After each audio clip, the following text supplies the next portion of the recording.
নমস্কাৰ এই মুহূৰ্তত আহি পৰিছে ৰাজ্যখনৰ বাবে ৰাতিপুৱাৰ কেইবাটাও বিগ ব্ৰেকিং নিউজ।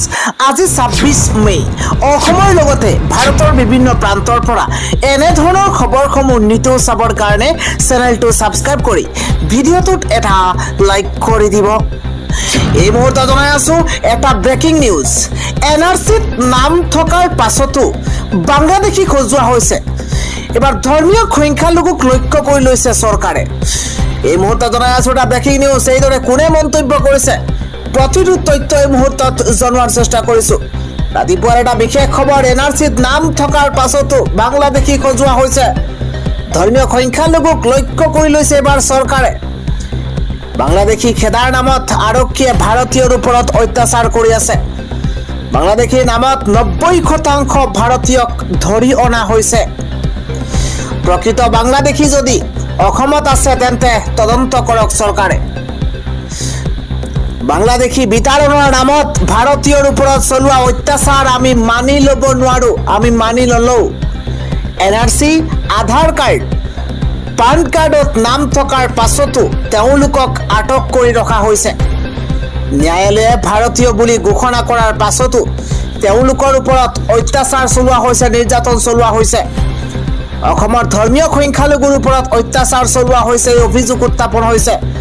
এই অত্যাচাৰ শীঘ্ৰেই বন্ধ কৰিব লাগে।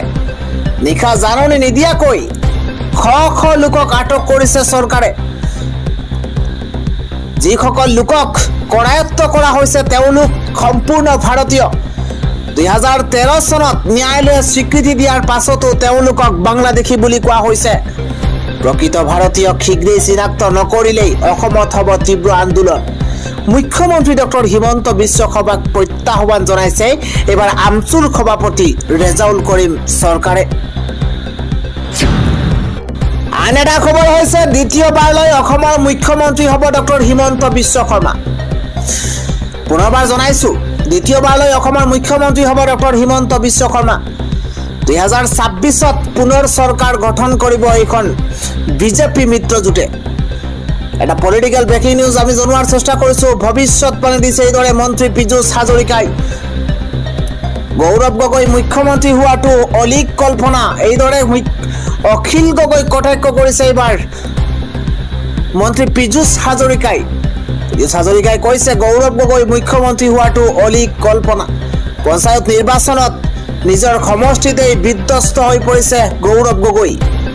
পঞ্চায়ত নিৰ্বাচনত ৰাজ্যত বিজেপি দলৰ চমকপ্ৰদ প্ৰদৰ্শনৰ বিপৰীতে শোচনীয় অৱস্থা এবাৰ কংগ্ৰেছৰ। 2026তো জিকিব নোৱাৰে কংগ্ৰেছ, মন্তব্য কৰিছে মন্ত্ৰী পীযুষ হাজৰিকাই। পীযুষ হাজৰিকাই কৈছে যে দ্বিতীয়বাৰলৈ অসমৰ মুখ্যমন্ত্ৰী হ'ব ডক্টৰ হিমন্ত বিশ্ব শৰ্মা। আন এটা খবৰ হৈছে দেশৰ ৰাজধানীত বিমানবন্দৰত এক ভয়ংকৰ অঘটন সংঘটিত হৈছে। খহি পৰিছে বিমানবন্দৰৰ ছাদ, ৰুষ্ট হৈ পৰিছে প্ৰকৃতি। এই মুহূৰ্তত এটা ব্ৰেকিং নিউজ জনোৱাৰ চেষ্টা কৰিছো। দেশৰ ৰাজধানী দিল্লীত ভয়ংকৰ পৰিস্থিতিৰ সূচনা হৈছে। ডাঙৰ খবৰ এই মুহূৰ্তত জনোৱাৰ চেষ্টা কৰিছো। কেইবাদিন ধৰি হৈ থকা নেৰানেপেৰা বৰষুণৰ ফলতে বিস্তৰ ক্ষতিসাধন হৈছে। দিল্লীৰ ইন্দিৰা গান্ধী আন্তঃৰাষ্ট্ৰীয় বিমানবন্দৰৰ টাৰ্মিনেল 1ত অঘটন সংঘটিত হৈছে। টাৰ্মিনেলৰ ছাদৰ এটা অংশ খহি পৰিছে আৰু কেইবাগৰাকী লোক কথমপি প্ৰাণ ৰক্ষা পৰিছে বুলি জানিব পৰা গৈছে। সামাজিক মাধ্যমত ভাইৰেল হৈ পৰিছে ছাদৰ কেইবাটাও অংশ খহি পৰাৰ সেই ভয়ংকৰ দৃশ্য কেমেৰাত বন্দী হৈছে। ইতিমধ্যে দিল্লী বিমানবন্দৰৰ পৰা 18খন আন্তঃৰাষ্ট্ৰীয় বিমানৰ যাত্ৰাৰ সময় সলনি কৰা হৈছে। প্ৰচণ্ড বৰষুণ ধুমুহাৰ বাবে এই সিদ্ধান্ত গ্ৰহণ কৰা হৈছে। আন এটা খবৰ হৈছে যুৱতীৰ সৈতে কুকাণ্ড কৰা এইগৰাকী বিজেপি নেতাক আৰক্ষীয়ে আটক কৰিছে। এই মুহূৰ্তত এটা ডাঙৰ খবৰ জনোৱাৰ চেষ্টা কৰিছো। অৱশেষত ৰাজপথতে যুৱতীৰ সৈতে কুকাণ্ড কৰা বিজেপি নেতাক গ্ৰেপ্তাৰ কৰা হৈছে। এটা ডাঙৰ খবৰ ব্ৰেকিং নিউজ জনোৱাৰ চেষ্টা কৰিছো। ৰাজপথতে যুৱতীৰ সৈতে অশ্লীল কাণ্ড কৰিছিল এগৰাকী বিজেপি নেতাই। বিজেপি নেতাগৰাকীৰ অশ্লীল ভিডিঅ'ক লৈ তোলপাৰ হৈছে দেশৰ ৰাজনীতি। ৰাজহুৱা স্থানত আখৰিক তৃপ্তিপূৰণ নিৰ্লজ্জ বিজেপি নেতাগৰাকীৰ। এক্সপ্ৰেছ হাইৱেত সংঘটিত কৰিছিলে নিৰ্লজ্জ কাণ্ড। নিশা মদ্যপান কৰি এই ভয়ংকৰ কাণ্ড কৰাৰ সন্দেহ সমগ্ৰ ঘটনাৰ দৃশ্য কেমেৰাত বন্দী হৈছিল সামাজিক মাধ্যমতে ব্যাপক হাৰত ভাইৰেল হৈ পৰিছিল সমগ্ৰ দৃশ্য মধ্যপ্ৰদেশৰ মন্দসৌৰ জিলাৰ বিজেপি নেতাৰ এই কুকাণ্ডৰ পাছত এতিয়া চৌদিশে প্ৰতিক্ৰিয়াৰ সৃষ্টি হৈছে আটা খবৰ হৈছে আসুৱে জজ হ'বলৈ চেষ্টা নকৰিব শংকৰজ্যোতি বৰুৱাক মুকলি কৰি নিদিয়ালৈকে আমাৰ প্ৰতিবাদ চলি থাকিব বুলি মন্তব্য কৰিছে বীৰ লাচিত সেনাৰ নেতা শৃংখল চলিহাই আমি জনাই আছো সবিশেষ খবৰ শংকৰজ্যোতি বৰুৱাক মুকলি কৰি নিদিয়ালৈকে আমাৰ প্ৰতিবাদ চলি থাকিব বুলি মন্তব্য কৰিছে এবাৰ বীৰ লাচিত সেনাৰ নেতা শৃংখল চলিহাই শংকৰজ্যোতি বৰুৱাৰ লগত আমি আছো শংকৰজ্যোতি বৰুৱাই ন্যায় পাবই আদালতৰ ওপৰত আমাৰ সম্পূৰ্ণ আস্থা আৰু বিশ্বাস আছে শংকৰজ্যোতি বৰুৱাক লৈ ন্যায়াধীশৰ দৰে কথা নকব আছুৰ নেতৃত্বই এটা ব্ৰেকিং নিউজ জনোৱাৰ চেষ্টা কৰিছো শংকৰজ্যোতি বৰুৱা দোষী নে নিৰ্দোষী সেয়া কবলৈ আদালত আছে তেওঁলোকে জজ হ'বলৈ চেষ্টা কৰিব নালাগে শংকৰজ্যোতি বৰুৱাৰ বিষয়টো এতিয়া আইনৰ বিচাৰাধীন দুলীয়াজান কাণ্ডক লৈ মুখ্যমন্ত্ৰীৰ হস্তক্ষেপ বিচাৰি গৰজি উঠিছে এবাৰ বীৰ লাচিত সেনাৰ নেতা শৃংখল চলিহা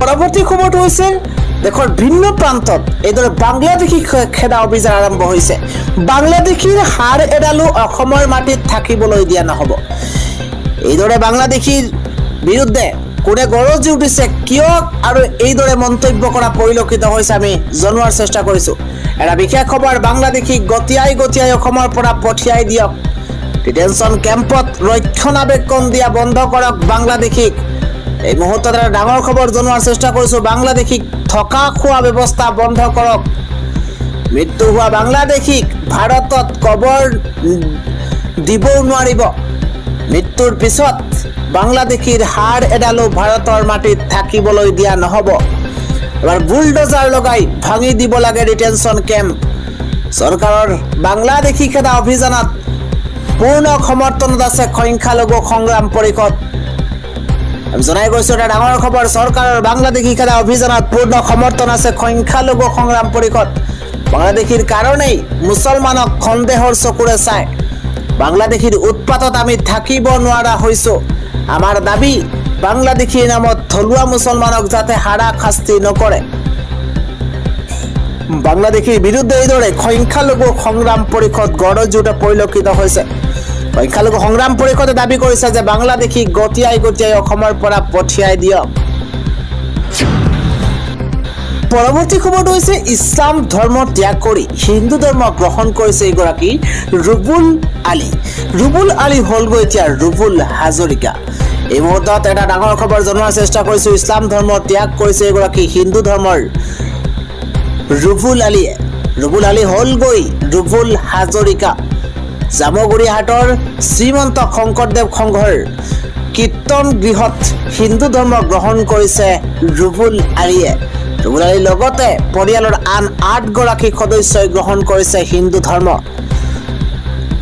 কুহুমটোলা পিঠাৰগুটি দৌলৰ বাসিন্দা ইছলাম ধৰ্মাৱলম্বী লোক ৰুবুল আলী শ্ৰীমন্ত শংকৰদেৱ সংঘৰ নীতি আদৰ্শৰ প্ৰতি আমি পূৰ্বৰে পৰা আকৃষ্ট আছিলো আমি এক শৰণ হৰি নাম ধৰ্মৰ গ্ৰহণ কৰি অত্যন্ত সুখী বুলি মন্তব্য কৰিছে ৰুবুল আলীৰ পৰিয়ালে ইছলাম ধৰ্ম ত্যাগ কৰি আইনীভাৱেও ৰুবুল হাজৰিকালৈ নাম সলনি কৰিলে আমি জনাই গৈছো ৰাতিপুৱা আন এটা ব্ৰেকিং নিউজ এবাৰ ফুটপাথতে নচলিব ব্যৱসায় ৰাজ্যসমূহলৈ কঠোৰ নিৰ্দেশনা দেশৰ উচ্চতম ন্যায়ালয়ৰ এটা ব্ৰেকিং নিউজ ফুটপাথত নচলিব এতিয়া কোনো ধৰণৰ ব্যৱসায় ৰাজ্যসমূহলৈ এবাৰ কঠোৰ নিৰ্দেশনা উচ্চতম ন্যায়ালয়ৰ এটা ব্ৰেকিং নিউজ জনোৱাৰ চেষ্টা কৰিছো ফুটপাথ বেদখল মুক্ত কৰিবলৈ ৰাজ্যসমূহলৈ কঠোৰ নিৰ্দেশনা দিছে পদযাত্ৰা আৰু খোজকাঢ়ি যোৱা লোকৰ যাতায়াত সুনিশ্চিত কৰিব লাগিব ফুটপাথত চলা ব্যৱসায়ৰ বাবে বহু লোকৰ খোজ কৰাত অসুবিধাও হৈছে প্ৰতিখন ৰাজ্যলৈ এই নিৰ্দেশনা জাৰি কৰিছে উচ্চতম ন্যায়ালয়ে এতিয়াৰ পৰা ফুটপাথত নচলিব কোনো ধৰণৰ ব্যৱসায় আজিৰ শেষৰটো ডাঙৰ খবৰ হৈছে ৰাজ্যৰ চুকে কোণে অভিযান চলাই ধৰিছে এইবাৰ অবৈধ বাংলাদেশীক আৰক্ষীৰ চাউনিত ভিৰ সন্দেহজনক লোকৰ একদৰে উত্তপ্ত পৰিস্থিতিৰ সৃষ্টি হৈছে অবৈধ বাংলাদেশীৰ বিৰুদ্ধে অভিযান আৰম্ভ চুকে কোণে অভিযান চলাইছে আৰক্ষীয়ে চুকে কোণে অভিযান চলাই ধৰিছে অবৈধ বাংলাদেশীক আৰক্ষীৰ চাউনিতে ভিৰ কৰিছে সন্দেহজনক লোকে নথিপত্ৰ থকাৰ পাছতো আটক কৰাৰ অভিযোগ এবাৰ আত্মীয়ৰ একে নিখাই প্ৰায় 300ৰো অধিক সন্দেহজনক নাগৰিকক আটক কৰা হৈছে এবাৰ ৰূপনগৰৰ পুলিচ ৰিজাৰ্ভত ৰখা হৈছে আটকাধীন লোকসকলক গুৱাহাটীৰ ভিন্ন স্থানৰ পৰা আৰক্ষী আটক কৰিছে লোকসকলক সকলো নথিপত্ৰ লৈ ৰূপনগৰৰ আৰক্ষী চাউনিত ভিৰ কৰিছে এবাৰ আত্মীয়ই